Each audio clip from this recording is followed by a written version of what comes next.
Hey everyone, and welcome to another episode of Marketing Corner. Whoop, whoop. Woo, woo, woo. Ah. And if you're not noticing, today we are actually shooting in our new studio. It's not completely finalized. The doors are not completely working. The Sound of Music spin. Yeah, you can't see Jen doing the spin, but she's doing the spin. I'm wearing an apron and I'm in the Alps spinning around. It's a big thing. It is. It is huge. It's pretty cool. And if it's echoey, it's because the space is huge. The space is huge. We haven't installed all the soundproofing and stuff yet. That's gonna come later. It's fine, people. What are you It's complaining fine. What about? are you complaining? You have a free episode to listen to. What Please. do you do? What do you do? Fuck off. But anyways, if you're listening, it should be a lot better from here on onwards. Yes. I'm excited for the green screen. And I love that you just ignore that. Like, nope. Yep. yeah, not happening. Goodbye. No. So today is episode 108. That's right. And Jen had a really good point before shooting this. And you said, Casper, we've been quite serious lately.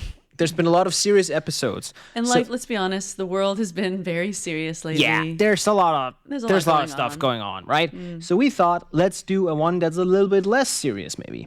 And so let's talk about something every marketeer should talk about once in a while. What's your favorite ad ever? Yeah. What's your favorite commercial ad, whatever, right? And ever. I think it'll be interesting because I grew up in America and you grew up in Denmark. So Yes. maybe we'll have different ads that we remember as kids. So Exactly. And there was like a recent in Markedsføring, that Danish magazine about the best Danish ads and something. And I actually don't have any of those on my list. But so each of us have prepared 5. Mm-hmm. And of course, you guys can't see them, but if you catch the show notes after, you'll be able to see all. We'll link to all of them, but we'll explain why we like them. And we won't link them in LinkedIn because the algorithm will punish us. Yes. So But we will talk about them. We'll talk about and them. we probably can't talk too much about performance because, we have no who idea. cares sometimes. Who cares? But so these are just we just like these ads for different reasons. Mm-hmm. All right. Do you want to kick us off, Jen? Well, I'm going to go with the one that probably everyone thought of as soon as you said that. The Dollar Shave Club. Yes. Our blades are For fucking those who great. don't know it. Okay. Explain it. So basically, it's the founder of the company, Mike Dubin, walking around a warehouse, being really funny, but talking about overpriced razors, riding on the back of a trolley, and just cutting things with machetes. But he's just talking the whole time about why razors suck and why you should do mail order razors. And this was really big in 2012. Yeah. Is when they did it. They were founded in 2011. And you got to Google it. Just Google the Dollar Shave Club. Everyone will know what that is. Yeah. Hopefully. And I think that one is really cool because also kind of started a small, I want to call it an era or something of these what do you call it, walk-in shots where stuff is happening around you and then the activity level and then you're talking. It's like you're breaking the fourth wall. Yes. Also to some extent, right? Yeah. And that we hadn't of course I can't remember every case, but I feel like that was the first time that really broke through, at least for me. Yeah, it was very funny. It was the actual founder. It's not an actor. Yeah. The people in the warehouse are actual people from the warehouse. They have real workers. Yeah. It only costs $4,500 to do this whole video. They aired it in Super Bowl, right? Was it? I don't know how much it cost to promote it, but the actual filming of it cost $4,500 because they didn't hire actors. They just used their studio. They had to have obviously a crew, but and so I actually spoke about this ad at Inbound in 2019 in Boston because I did a bit about video ads and how to do video ads. So I know a little bit about it. But yeah, it costs $4,500 to make. The CEO, so because people look at it like we should do that. Here's why you probably can't do that. Yeah. Because the CEO was incredibly comfortable on camera. He was an ex-comedy writer as well. So not only was he used to be on camera, but he's a funny dude. Not saying that you CEOs out there aren't funny, but sometimes using in-house talent, this is where everything kind of came together. Yeah. But it was really, really the punchline was simple, or the tagline, our blades are fucking great. That's it. Yeah. That's all he said, and it bleeped out the bad word. Maybe Timmy can bleep it out. I don't really know. I don't care. I don't care. But so it was just super funny. It was super engaging. You want to watch the whole thing because there's a person in a bear costume in the background. It was super funny. It's super funny. Yeah. Yeah. Awesome. That's So really cool. That was mine. Okay. I'll kick off with probably my, like, it's always hard. It's like whenever it's always like when you get asked what's your favorite movie, what's your favorite piece of music. It's like, whew, it's really hard, right? It's hard to pick. So I'm not sure this is necessarily number one, but it's probably whenever I'm asked what's my favorite ad ever, this is the one that I always bring up. So it's a release of Sony's Bravia television, where they did this. What do you call it? Bouncy balls, right? Bouncy balls. Bouncy balls. Hoppeball in Danish, right? Yeah. Down the streets of San Francisco, like, and I don't know how many thousands of balls. And then they're like Jose Gonzalez plays like his cover of Heartbeats, and that ad is so emotional for me because it's so simple, right? Like if you haven't seen it, check it out. It's literally just these bouncy balls. There's thousands of them jumping down the crooked streets of San Fran, and then that music playing. But you just get this like sort of like emotional feeling of like freedom. Like it's so hard to explain. I just feel so free when I watch him. Like, and just like you want to be that bouncy ball. You want to be that bouncy ball, and just like everything just makes things calm. And I don't know. It's very emotional, and there's not a lot of words. There's no words being said. Yeah, there's no words at all. I don't think you even see the TV. You don't see the TV. I don't think you see the TV at all. I think it cuts to the name of Sony at the very end, like Sony Bravia. Bravia, yeah. That's it. Like so, there's nothing there. But I just remember it. Yeah. A lot of people. I think one of the things I've been thinking about with this ad, actually, and that's something we can also talk about, is just like some of these ads are great, but also like. When we were talking before, as an example, not to put you under a rug here, what we say, but it was more like, do you also, you said, was it Samsung or was it Sony? And I think that's a good example of saying like, because like, okay, it's not always sure we remember that. Yeah. And that's something, the fallacy of some of these ads maybe sometimes. But I think when you're a Sony, you can do an ad like that. You know, you have the money and we remember the ad. But and one thing with Dollar Shave Club, they don't exist anymore. They were acquired. For $1 billion. So I mean, the ad did what it needed. It made the company go viral, and then someone picked it up right away. Yeah, exactly. It doesn't exist anymore. Yeah. And I think this was also like so back then this was like the new version of color TV essentially. Like it's not that old, but and having, I can't remember, there was some new features that you could watch more colors or stuff like that. So this was a good way to talk about colors because it was so many bouncy balls. Anyways, that's probably one of my favorite ads ever. That's over great. To you.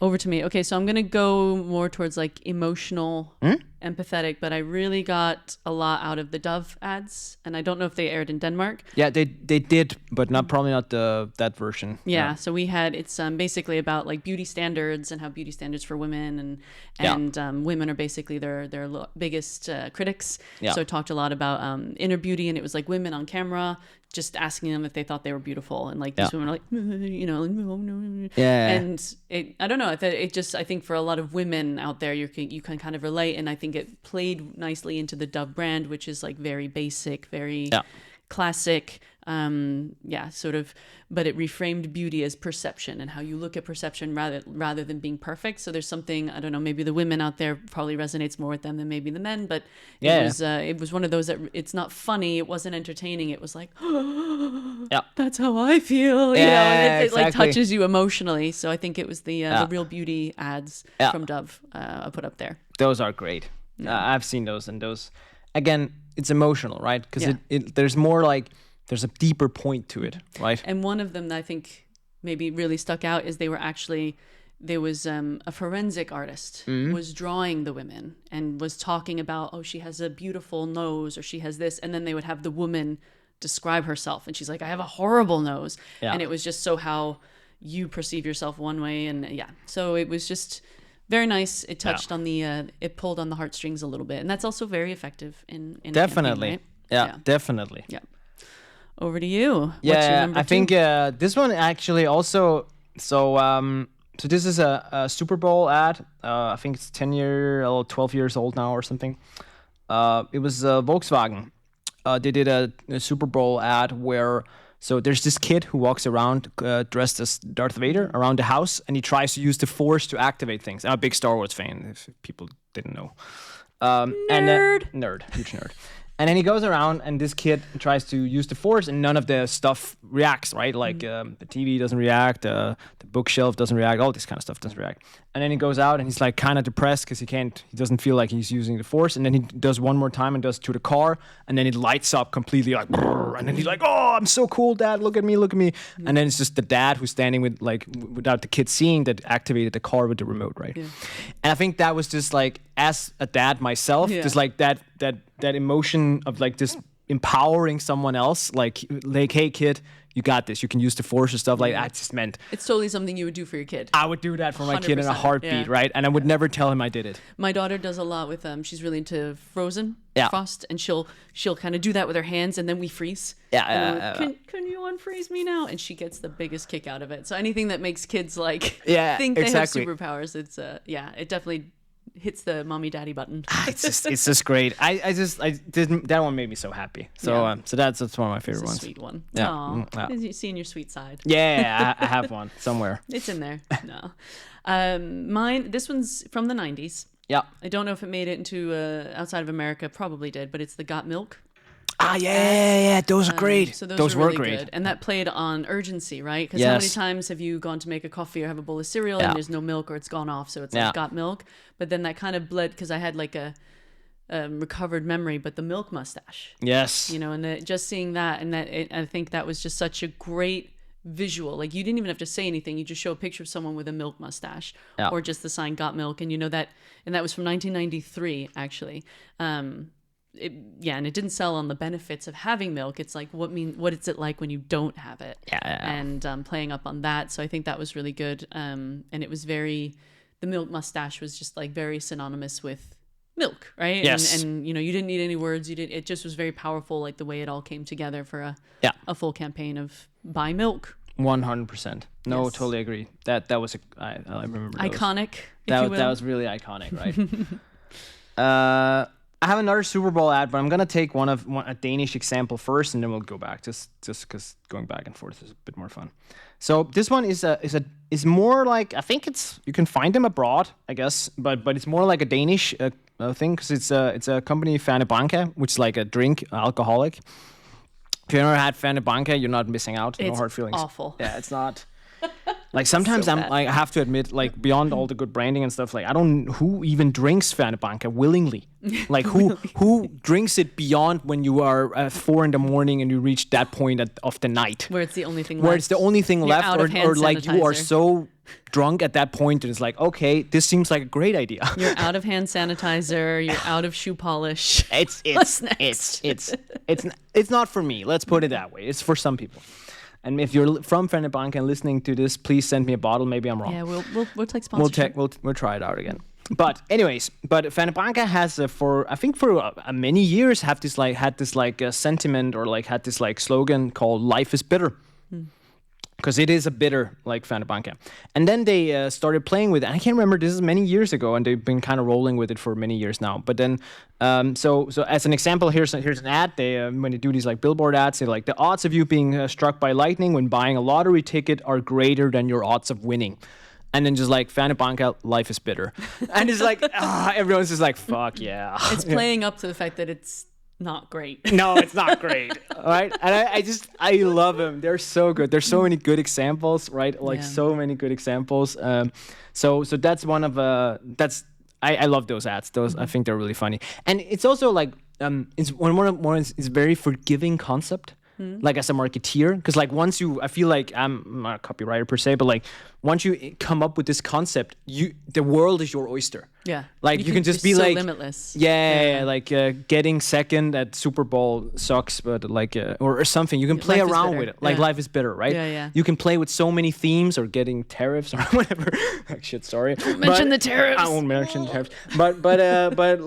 There's so much stuff you can do, right? Yeah. And I feel that's kind of cool. That's very clever. Yeah, there's just so many ways you can adapt it and make it current and be on trend. All right, I'm going to turn it back down to emotional again. I'm going to talk about Always, the Like a Girl campaign. Yes. So Always is a feminine hygiene products. And they did, I just showed it to you and I almost started to cry because it's, again, it's like... It is good. It's very good. Yeah, so it's very good. It's called Like a Girl, and it's sort of, again, behind the scenes, similar to the Dove ad, where it's interviewing people. And it's interviewing kind of adults saying...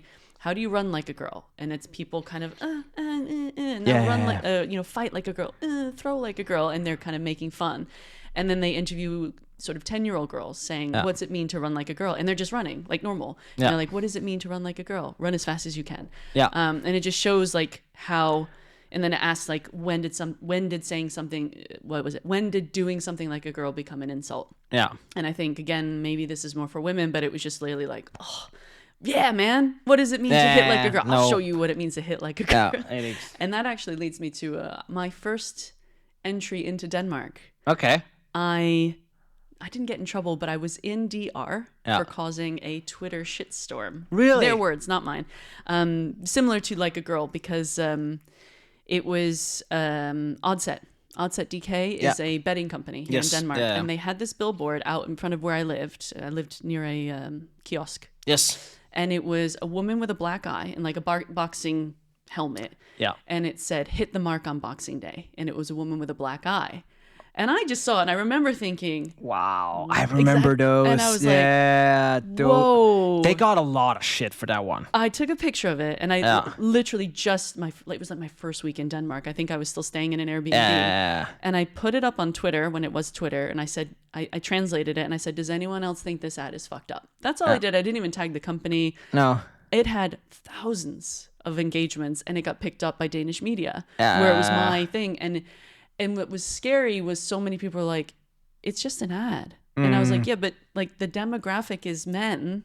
Yeah. Most men are betting. And here you have a woman with a black eye. Who's getting punched, right? Who's getting punched probably by a guy, being told, hit the mark. Like, and they try to make her look like a boxer, but she had very big cleavage. But even all the, and what came before it was all the, they had the concept of there's it's called in Danish, så meget kvinder ikke forstår. Yeah, like women so don't much understand. Women don't get. And I always found that, like, especially now, like, we're all older and more mature, right? I'm just like, wow, that didn't age that great. And at different times, I know things were acceptable that we wouldn't see as acceptable now. The classic, like, 90s, early zeros ad, right? Where it was a little too much of that. Yeah, exactly. And one of the things that started happening was myself and like other people who were upset about this ad, and all through my Twitter were forwarding to Oddset DK, because Oddset responded saying, it's just a boxer.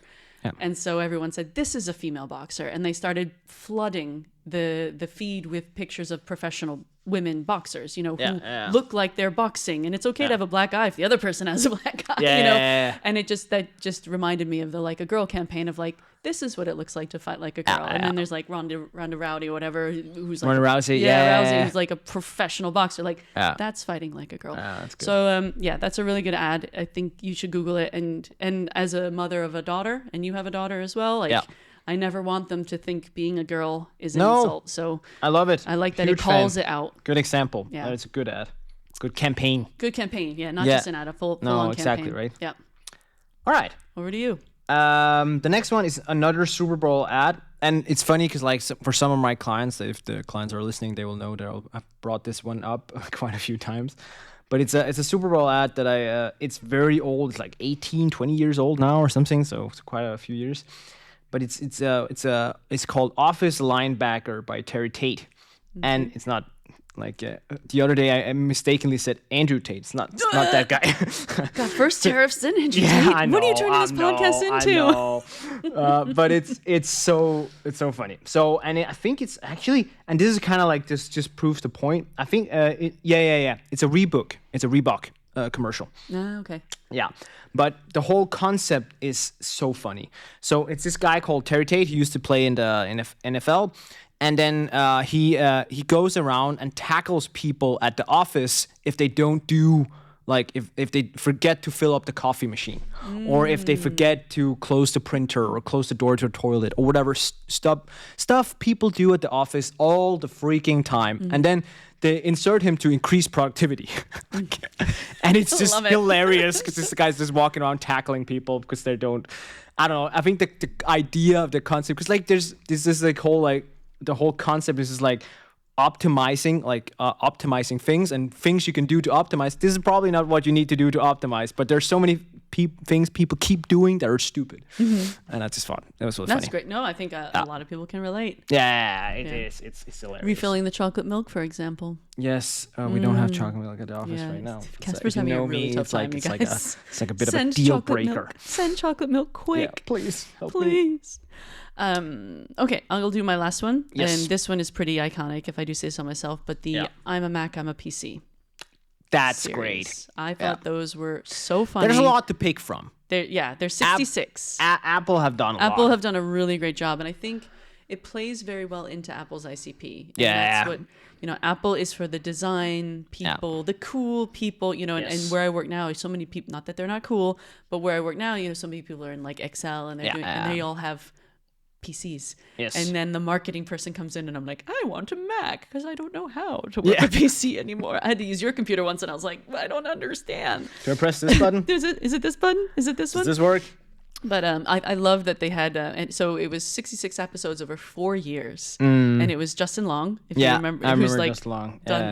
Gone on to, well, they've all done stuff, and John Hodgman, and it's a kind of cool, chill, casual guy, and then like the really uptight guy. And the one that really sticks in my head is where the PC guy has a virus, and he's sneezing and he's coughing, and he's like, oh, sorry, I don't want to get you sick, and Justin Long's like, no, don't worry, I don't actually catch viruses. So it's a really cool way of tapping into the ICP of like people who buy Macs tend to see themselves as cool and chill and relaxed, and also talking about the USPs, that they don't get viruses, that they didn't have long cords, they managed to use that every single episode as a very clever way to highlight how they're different from a PC. That was very, very smart. And at Onamundo, we had this big dream of doing something similar. It's like, we're an MVNO, we're an MNO. It's just. But I think it's like the perfect example of like a comparison table, right? Yeah. Like it's like almost like a comparison table, just. But with people. Extreme, right? Like we're with people. And I think that's. Super smart. Super smart. Yeah. That's a good call. Yeah. I love those. I remember them very fondly. Really good. Yeah. All right. My last one. And on a high note. Don't let us down. Well, okay, I'm not sure that will be the case. But there used to be a company, I don't think it was like across many countries. It was only in Denmark. It was called Tele2. And they were sold, this is 15 years ago, almost 20 years ago. They were sold to Telenor, like the company. And they had a commercial, like a campaign concept that was called Big Bills Suck, Small Bills Don't. And then they would literally have in their commercial, in the ad, would have this like, hey, this is Bill, he's 3'7". Hey, this is Big, he's 6'7" or something, like very tall. And then the big Bill would just like start sucking, and then he would be like, big bills suck, small bills don't. And I thought that's the most hilarious thing I've ever seen. I was so like cracked up. It's so dumb, but it's like so dumb, smart. That's so funny, and it hits right on the mark. It's like. Especially in like that industry where like it was, I think it was like it was about phone provider and also about internet, right? It's all about price. A lot of like you can get more speed and stuff. But at that game, I've never been part of it. But as far as I know, it's a lot about price. Like so they're just trying to say, hey, this one's more expensive than this one. Like the more expensive one sucks. Like you should buy the cheaper one. Like, I love that. It's so simple. And it's just so simple, and it's just like I laughed so hard. So I think that's one of my favorites. That's too. a good one. Yeah. I might have a wild card one only because throw out a wild card. Go for it. Because I think it was very clever the way it did it. It's the share a Coke. Yeah. Ads, because I one of the I wasn't like I want to find a Jen, but I would find a name of someone my friend dated or like and give it to them and be like, haha, you have a and that I don't know. I thought that was a very it seemed like a really stupid gimmick, but it really tapped into kind of it came out 2011, so it's a little bit 10, 15 years ago, but I was very like trying to find the silliest name and stuff like that and actually getting it for someone because there was a name on it. Yeah. I think that was a very clever But I also think like all the beef that has been like between Pepsi and Coke as an example, like there's so many good ads and that like in that space you can make a top 5 just of those, like, to be honest. I was talking to someone about that beef because it's interesting that they have such a good like friendly rivalry. It seems like it's if you ask them respectful. it's probably not friendly, but to the rest of us it seems like yes, they're competing, but it's not like cutthroat. No. Yeah. Like, it's not cutthroat. which it can't be. And I'd heard that, there's been times where people have found the secret recipes and tried to sell it to the other and they would immediately just turn them in. Yeah. So they don't mind competing, but they want to do it on an even playing ground. And it's also with like McDonald's and Burger King. Like I think it's fun how they poke at each other, but never, oh shit, you know, exactly, it's always funny and they play along. There's banter there. And I think that's great. I think that's how it should be. All right. So maybe next question. Yes. You pose this question off air. How do you get to make these ads? Yeah. As a marketer, how do you get to get 1,000 bouncy balls and knock it down a hill in San Francisco and go, there's your ad? I think I read, so you know Gong, right? Yes. Gong, the SaaS tool. And I think actually on the cusp of this, I want to say, and it just came up with this now, and maybe, so I haven't run it by you, but we should do like one where we just focus on B2B SaaS, right? Yeah, like, that's true. None of these are. None of these, because these are huge like brands and stuff, most of them, right? But let's do a B2B SaaS follow-up version, follow-up episode. But I think like... Gong did a Super Bowl ad. Gong did a Super Bowl ad, right? Did, yeah. So I think at some point you have to get to a certain size, right? Yeah. There's a certain size element to it. With that said, though, I think I wanted to bring it up here today, maybe as a wild card, but and for the Danish people listening, so there's this like a real estate, I don't know what you call service solution. It's called Bome, and it's a weird name, but they did like a Dollar Shave Club updated version, and that was hilarious. Got a lot of traction. Got very. And don't get me wrong, it's probably been expensive, but not expensive, right? Now, I think some part of it is like you do these ads are typically like when you have a broader audience, right? Because you have to like if you're only doing it for 100 people, like an ABM 1-to-1 motion, like it's not, you can't really do that, right? Like you probably budget wise, but I think to be order to do these things, so you need to have a brand that's a little bit bigger, and you need to have a big budget where you can make bets. I think that's that's what I wanted to say. Is this, you need to have gotten to a size or of a company where you can make really like good bets. Let's call it. Like Gong has a size where like, okay, we can afford for this 10% of our budget to not work. Yeah. Right? Because the 90% is so good.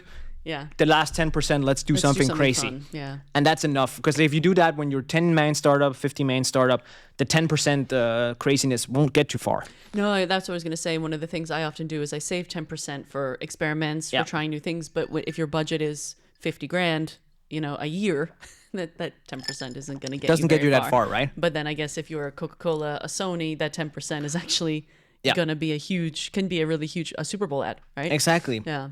But yeah. But, you know, I will say small budget I love is these ads on TikTok for like, there's one that's a nail salon and it'll be like a person skateboarding and then they fall and then immediately it cuts to the guy who's like on the ground and he's like 50% off your nails at so-and-so salon. And there's one, it's a real estate woman. I think she's in Illinois or something. And she's such a Midwestern mom. Yeah. And she has the accent and she does the same thing where she'll be like falling from something. And then all of a sudden she's lying on a couch and she's like, look at this living room. Look. Like, it's so funny. I'll never be a customer because I don't live in Illinois. No. And I don't live in South Korea. But they're great. But they're so good. Funny. Yeah. And I don't imagine they cost a lot of money because they're, but so you can do cool things on a budget to stand out. And I don't know, but I think most of the times in my career when I've tried to do something that was a little edgy, usually you get pulled back. Usually it's a little too risky. Always do, right? Yeah. And that's a shame because I think it's a bit of a shame because this is fun. I want to do more of this.